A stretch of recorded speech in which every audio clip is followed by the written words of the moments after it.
الحمد لله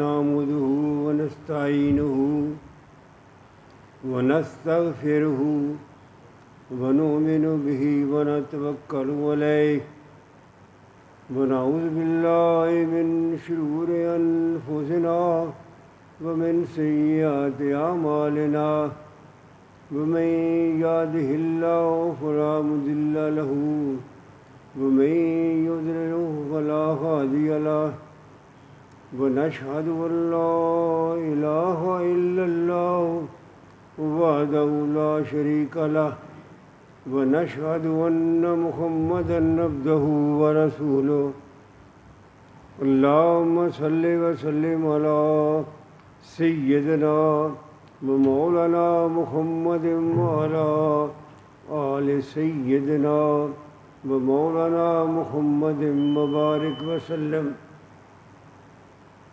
اما بعد فاعوذ باللہ من الشیطان الرجیم بسم اللہ الرحمن الرحیم.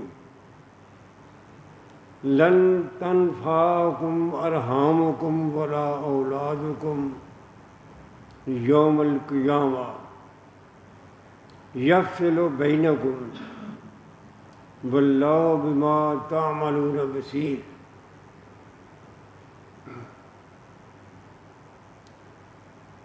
سامعین محترم، جس طرح کہ میں نے کئی بار یہ کہا ہے کہ اللہ کا یہ قرآن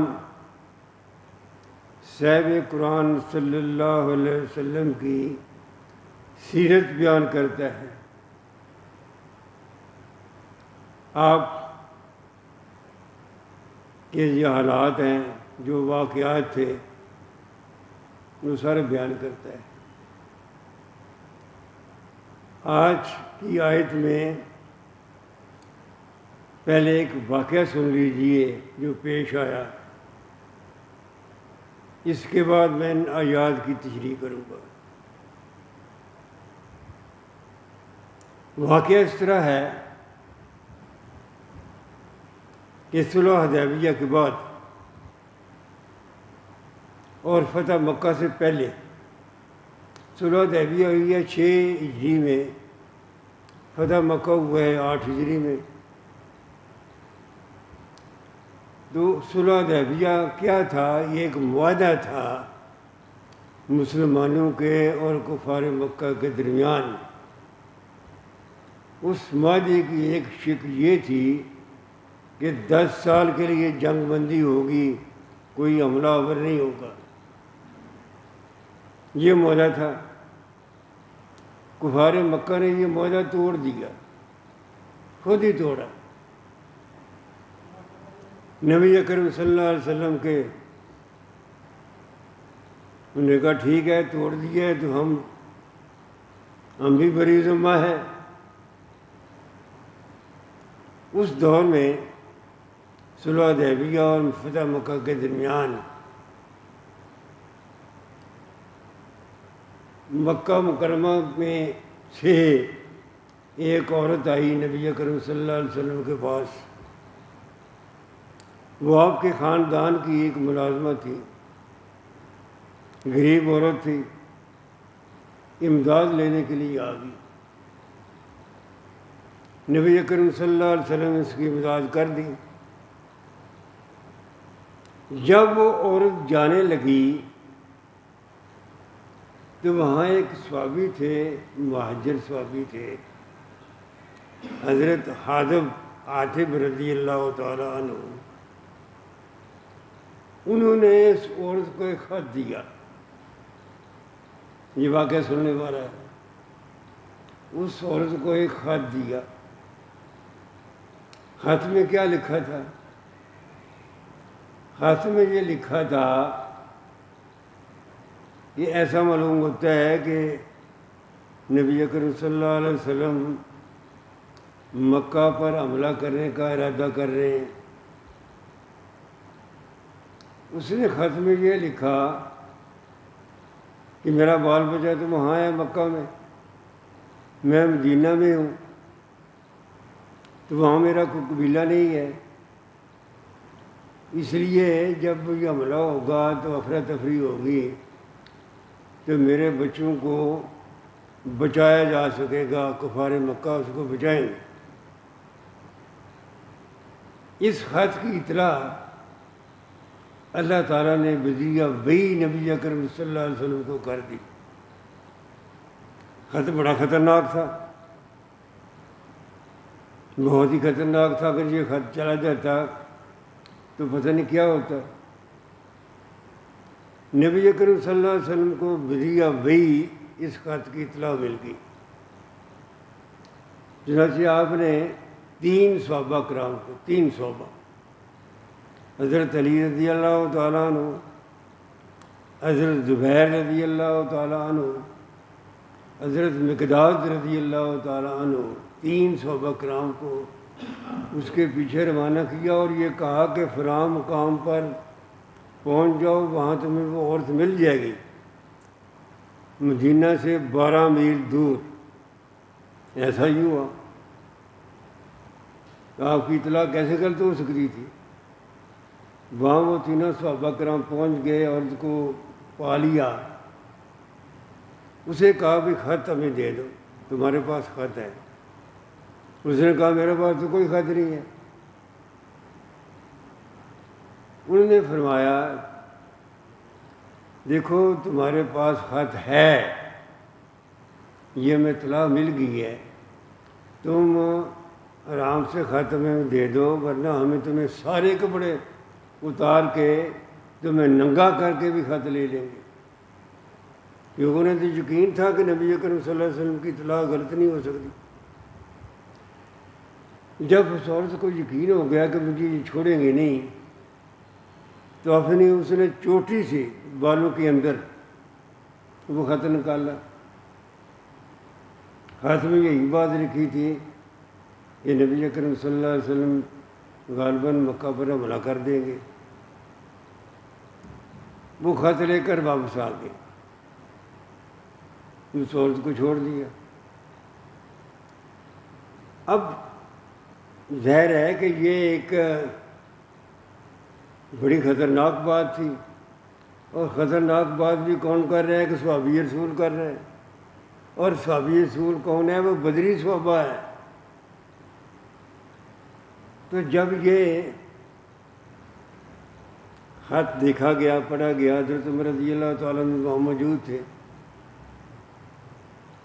تو حضرت عمر رضی اللہ تعالیٰ نے عرض کیا یا رسول اللہ، یہ تو بڑی ہمارے خلاف، یہ انہوں نے ہمارا راز افشا کر دیا ہے۔ آپ مجھے حکم دیں، مجھے اجازت دیں کہ میں اس حاتب جو صحابی تھے رضی اللہ تعالیٰ عنہ انہیں قتل کر دوں۔ آپ نے فرمایا ٹھہرو بھائی، پہلے حاتب کی بات سن لے۔ حاتب رضی اللہ تعالیٰ عنہ کیا کہتے ہیں؟ حضرت حاتب جنہوں نے خط لکھا تھا سامنے آ گیا تھا، انہیں بلایا گیا۔ حضرت حاتب نے کہا یا رسول اللہ جلدی نہ کریں، میری بات سن لیں، میں نہ کافر ہوا ہوں نہ مرتد ہوا ہوں،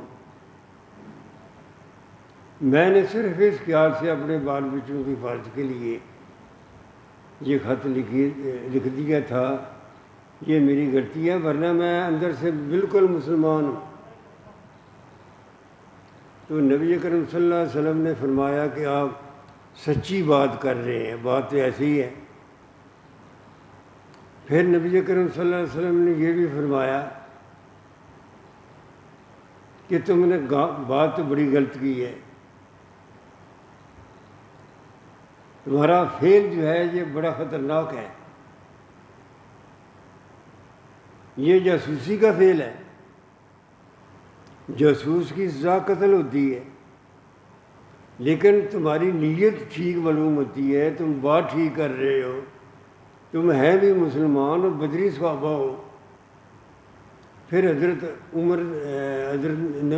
نبی اکرم صلی اللہ علیہ وسلم نے فرمایا اے عمر، بات یہ ہے کہ یہ بدری صحابہ ہیں، اللہ تعالیٰ نے بدری صحابہ کا بڑا مقام بلند کیا ہے.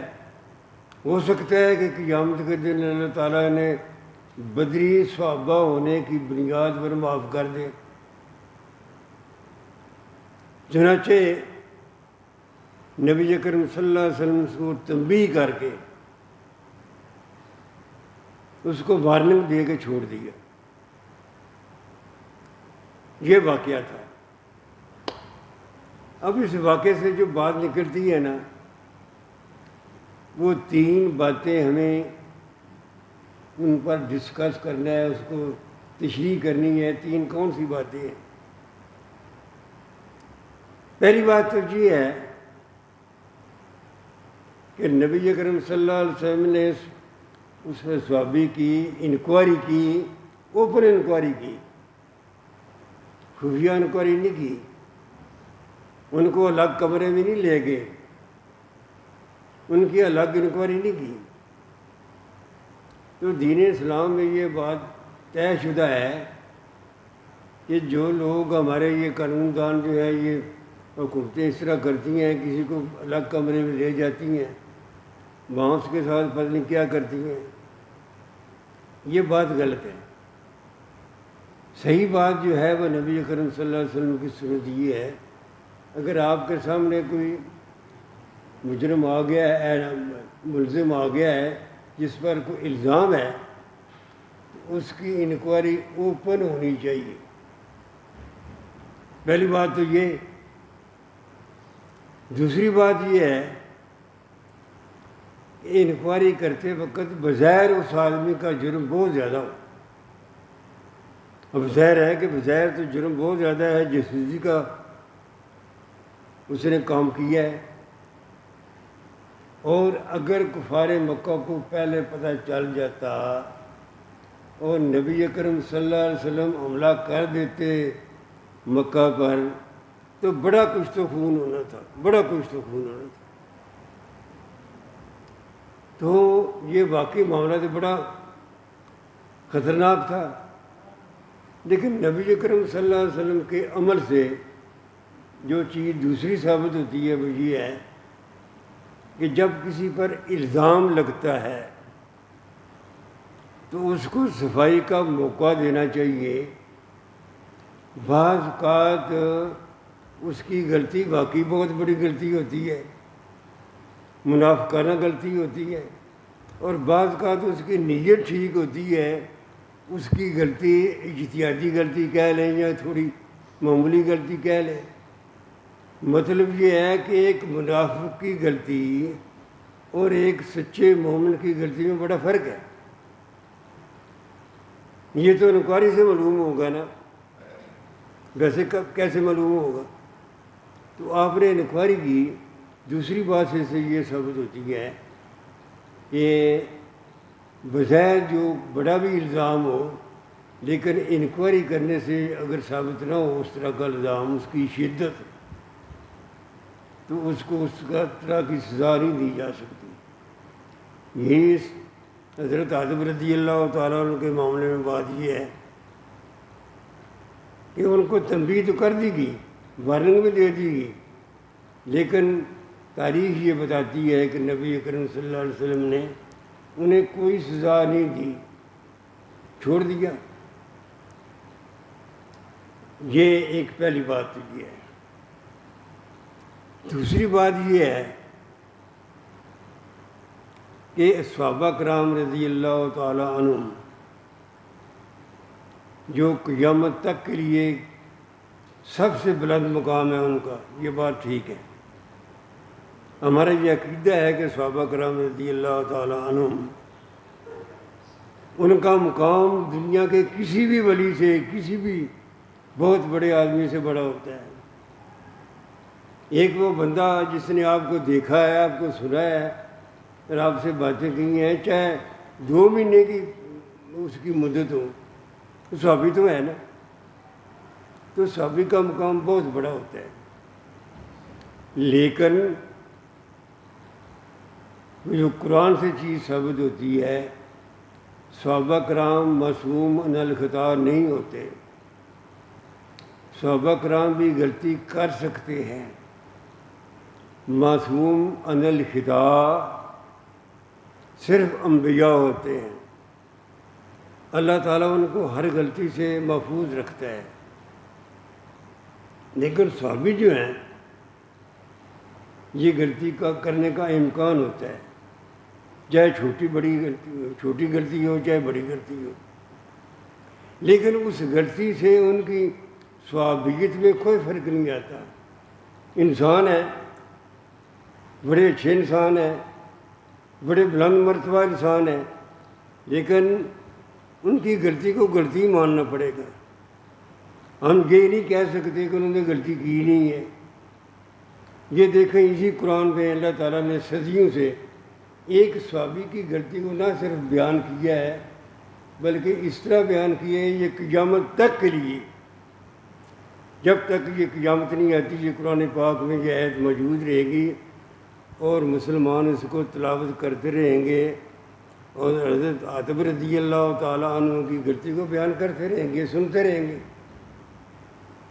مثلا ایک اور مثال، جنگ احد میں آپ کو پتہ ہے کہ 50 آدمی جو تھے آپ نے ایک پہاڑی پر کھڑے کر دیے۔ نبی اکرم صلی اللہ علیہ وسلم آیا تم نے یہاں سے بالکل نہیں ہلنا، ہمیں فتح ہو ہمیں شکست ہو کچھ بھی ہو تمہیں یہاں سے نہیں ہلنا۔ بڑا واضح حکم تھا، بڑا واضح حکم تھا کہ ہماری فتح ہو ہماری شکست ہو، بلکہ یہاں تک الفاظ آتے ہیں اگر ہمیں بہت بری بھی شکست ہو جائے نا پھر بھی تم نے یہاں سے نہیں ہلنا۔ اس واضح حکم کے باوجود کیا ہوا؟ ان میں سے 35 صحابہ کرام نیچے آ گئے۔ جب دیکھا نا کہ مسلمانوں کو فتح ہو گئی ہے، کفار بھاگ گئے ہیں، انہوں نے کہا یہاں پر کھڑا رہنے کا کیا فائدہ؟ وہ نبی اکرم صلی اللہ علیہ وسلم کا فرمان ہی بھول گئے، نیچے آ گئے۔ کیوں نیچے آئے؟ کہ مال غنیمت جو ہے وہ ہم بھی حاصل کر لیں۔ ان کے نیچے آنے کا یہ نقصان ہوا کہ پیچھے سے خالد بن ولید جو بعد میں مسلمان ہوئے رضی اللہ تعالیٰ عنہ، وہ بھی کفار کی طرف سے تھے، انہوں نے اس کے پیچھے سے حملہ کر دیا مسلمانوں پر۔ وہ فتح شکست میں بدلنے کے امکان پیدا ہو گئے۔ یہ تفصیل سے واقعہ آل عمران میں جنگ احد کا واقعہ درج ہے۔ وہاں اللہ تعالیٰ نے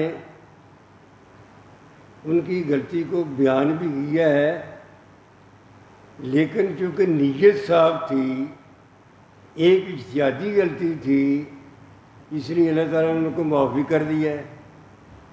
ان صحابہ کرام کو کوئی سزا نہیں ملی تھی۔ کیوں نہیں ملی تھی؟ اس لیے نہیں ملی تھی کہ ان کی نیت ٹھیک تھی، اجتہادی غلطی تھی، یہ اندر سے سچے پکے مسلمان ہیں۔ تو یہ دو واقعات میں نے اس لیے بیان کیے ہیں تاکہ یہ پتہ چلے کہ قرآن پاک خود صحابہ کرام کی غلطیوں کو اجاگر کرتا ہے، کہیں کہیں جب وہ غلطی کرتے تھے۔ اور اس سے ثابت یہ ہوتا ہے کہ صحابہ کرام انبیاء کی طرح غلطی سے پاک نہیں ہیں۔ بعض لوگ ایک حدیث پیش کرتے ہیں، الصحابی کلہم عدول،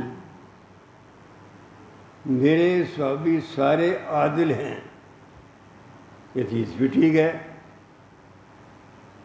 کلہم عدول، سارے عادل ہیں۔ تو اب نبی اکرم صلی اللہ علیہ وسلم کی اس حدیث کا کیا پھر مطلب بنا؟ حدیث ہے بھی ٹھیک، آپ کا فرمان ہم کیسے غلط کہہ سکتے ہیں؟ آپ کے صحابی سارے عدول بھی ہیں۔ اب سوال پیدا ہوتا ہے، آپ کے صحابی سارے عدول بھی ہیں اور ادھر قرآن پاک کہہ رہا ہے کہ غلطی بھی کر جاتے ہیں، تو یہ کیا مطلب؟ مطلب یہ ہے کہ جب نبی کریم صلی اللہ علیہ وسلم نے فرمایا نا کہ میرے سارے صحابی عدول ہیں، عادل ہیں، اس کا مطلب یہ تھا کہ نبی کریم صلی اللہ علیہ وسلم کی کوئی حدیث کوئی صحابی غلط بیان نہیں کر سکتا۔ نبی کریم صلی اللہ علیہ وسلم کا یہ فرمان تھا کہ جس نے میری بات کو آگے غلط پہنچایا، جو بات میں نے نہیں کی وہ بنا کے آگے بیان کر دی یا اس میں ترمیم کر دی، اس کا ٹھکانہ جہنم ہے۔ یہ ایسی وارننگ تھی جس سے سارے صحابہ کرام آگاہ تھے۔ صحابہ کرام میں اور جو غلطیاں ہو سکتی ہیں ہوئیں، لیکن یہ انہوں نے کبھی غلطی نہیں کی کہ وہ آپ کی نبی کریم صلی اللہ علیہ وسلم کی حدیث کو جو ان کے پاس محفوظ تھی، جو انہوں نے سنی تھی، اپنے کانوں سے سنی تھی حدیث کو، اس کو آگے غلط بیان کیا ہو، یہ نہیں ہو سکتا۔ اس کلو مدول کا مطلب یہ ہے کہ حدیث روایت کرنے کے معاملے میں سارے صحابہ کرام جو ہیں وہ عدول ہیں، عادل ہیں حدیث بیان کرنے کے معاملے میں۔ باقی زندگی میں جو غلطی ہو جاتی ہے وہ ہو جاتی ہے۔ ایک اور مثال حضرت امیر معاویہ رضی اللہ تعالی عنہ صحابی رسول ہیں، ہم ان کو رضی اللہ تعالی عنہ کہتے ہیں۔ یہ بات تو ٹھیک ہے، ان سے بعض احادیث بھی روایت ہوئی ہیں، یہ بات بھی ٹھیک ہے، لیکن یہ بات بھی ٹھیک ہے کہ حضرت امیر معاویہ رضی اللہ تعالی عنہ نے ایسی ایک غلطی کی جس کی سزا آج تک سیاسی طور پر ہم بھگت رہے ہیں۔ خلافت راشدہ کو بادشاہت میں تبدیل کرنا، اس میں ان کا ہاتھ ہے۔ یہ بات کہ انہوں نے اپنے بیٹے یزید کو نامزد کیا تھا، اس کی آج تک کسی مورخ نے تردید نہیں کی، آج تک۔ میں نے ایف اے میں تاریخ پڑھی ہے، بی اے میں پڑھی ہے، ایم اے میں پڑھی ہے، میں نے کسی مورخ کا یہ بیان میرے سامنے سے نہیں گزرا جس نے یہ کہا کہ انہوں نے اپنے بیٹے کو نامزد نہیں کیا تھا۔ اب انہیں نامزد کرنے کا حق نہیں تھا۔ خلافت راشدہ کا نظام ہی ایسا تھا کہ جو سب سے بہتر انسان ہے اس کو خلیفہ بنایا جائے، تو ان کا بیٹا تو سب سے بہتر تھا ہی نہیں۔ اس وقت بڑے بڑے جلیل القدر صحابہ کرام موجود تھے، وہ کسی کو بھی نامزد کر سکتے تھے،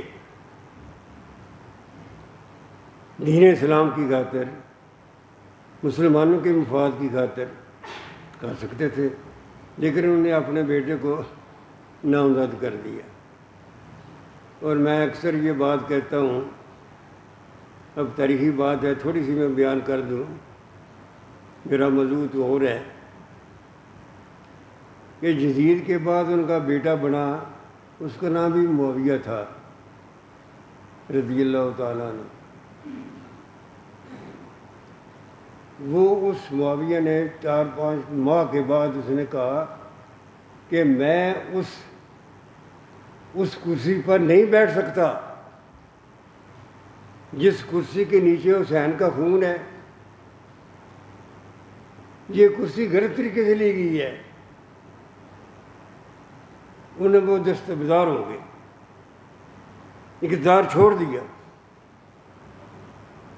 تو دیکھو تاریخ یہ بتاتی ہے کیا ملا انہیں، ان کا پوتا تو اس نے اقتدار ہی چھوڑ دیا۔ تو یہ بات میں عرض کر رہا تھا کہ صحابی رسول تھے حضرت امیر معاویہ رضی اللہ تعالیٰ عنہ، لیکن ان سے ایسی غلطی ہوئی کہ ہمیشہ کے لیے آگے پھر خاندان بادشاہ چلتے گئے۔ وہ جو خلافت کا نظام تھا دین اسلام میں وہ بحال نہ ہو سکا۔ تو یہاں دوسری بات جو طے ہوتی ہے، جو قرآن پاک سے ثابت ہوتی ہے، جو نبی اکرم صلی اللہ علیہ وسلم کی سنت سے ثابت ہوتی ہے، وہ یہ ہے کہ صحابی رسول کا احترام کرنا ہمارا فرض ہے، ہمارے ایمان کا حصہ ہے۔ اور یہ بھی ایمان کا حصہ ہے کہ صحابی رسول جو ہے ان کے درجات مختلف ہیں، کہیں بہت بلند مقام پر فائز ہیں، کہیں نیچے، لیکن صحابی کا درجہ جو ہے وہ دنیا کی کسی بھی ولی اللہ سے سب سے بہتر ہوتا ہے۔ اور اس غلطی سے ان کی جو صحابیت ہے اس میں فرق نہیں آتا۔ دو باتیں۔ اب تیسری بات اس آیت میں جو میں نے آیت پڑھی ہے، وہ آیت یہ ہے، اس کا مطلب یہ ہے، اصل میں یہ حضرت آدم کی بات تھی نا، تو ان کو سمجھانے کے لیے، ساری امت کو سمجھانے کے لیے اللہ تعالیٰ نے ہمیشہ کے لیے کلیہ بیان کر دیا۔ کلیہ کیا تھا؟ لن تنفعکم ارحامکم ولا اولادکم یوم القیامہ۔ جس اولاد کی خاطر تم یہ کام کرتے ہو، قیامت کے دن تمہارے کسی کام نہیں آئے گی۔ یہ بات اللہ تعالیٰ نے ہمیشہ کے لیے سارے مسلمانوں کو یہ بتا دی۔ اور میں اکثر کہتا ہوں کہ زیادہ غلطیاں انسان اولاد کے فائدے کے لیے کرتا ہے، کہ ان کا یہ فائدہ ہو جائے، یہ فائدہ ہو جائے۔ جو وراثت کا مسئلہ ہے اور جھگڑا ہے، انسان یہ سمجھتا ہے کہ میرے بعد یہ خوش رہے، خوشحال رہے، چاہے مجھے نجائز کام ہی کیوں نہ کرنا پڑے، یہ میرے بعد خوشحال رہے۔ کتنی غلط سوچ ہے۔ تو اللہ تعالیٰ فرماتا ہے تمہارا رازق بھی میں ہوں، ان کا رازق بھی میں ہوں۔ تمہیں میں نے پیدا کیا تھا، ان کو بھی میں نے پیدا کیا ہے۔ تو تمہاری ذمہ داری تو یہ نہیں ہے کہ تم یہ سوچو کہ میرے پاس خوشحال رہے۔ تمہاری ذمہ داری تو یہ ہے کہ تم ان کے لیے جائز طریقے سے کمایا ہوا مال ان کو چھوڑ جاؤ، کہ میرے پاس یہ وارث بنیں گے۔ تمہیں کیا پتہ ان کے تمہارے بعد ان کے ساتھ کیا ہوگا اس دنیا میں اور اگلی دنیا میں۔ اللہ تعالیٰ بڑے واضح الفاظ میں یہ بات کرتا ہے، لن تنفعکم ارحامکم واولادکم یوم القیامہ۔ اے لوگوں جو اولاد کی خاطر غلطیاں کرتے ہو نا، چھوٹے موٹے گناہ کرتے ہو، یہ اولاد تمہارے کسی کام قیامت کے دن نہیں آئے گی۔ یہ کبھی نہیں ہو سکتا کہ کوئی باپ کہے کہ میرے بیٹے کو چھوڑ دو اور مجھے پکڑ لو۔ کبھی یہ نہیں ہوگا کہ کوئی بیٹا کہے کہ میرے باپ کو چھوڑ دو مجھے پکڑ لو۔ بلکہ یہاں قرآن پاک کی آیتیں ہیں سورہ معارج میں،